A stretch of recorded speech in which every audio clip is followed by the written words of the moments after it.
વૃંદાવન ગૌસેવા પરિવાર ડિંડોલી દ્વારા શ્રાવણ સુદ અમાસની રાતે ખૂબ સરસ ગૌ માતાની સેવા કરવામાં આવી। તેમાં 1500 કિલો કુબી અને 400 કિલો ગાજર ખવડાવી ખૂબ સરસ સેવા કાર્ય કર્યું। જય ગૌ માતા, જય ગોપાલ।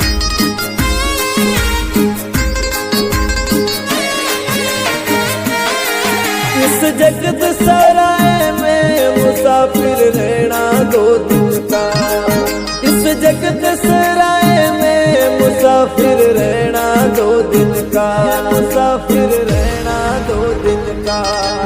क्यों व्यर्था करे गुमान मूर्ख धन और जोबन का, क्यों व्यर्था करे गुमान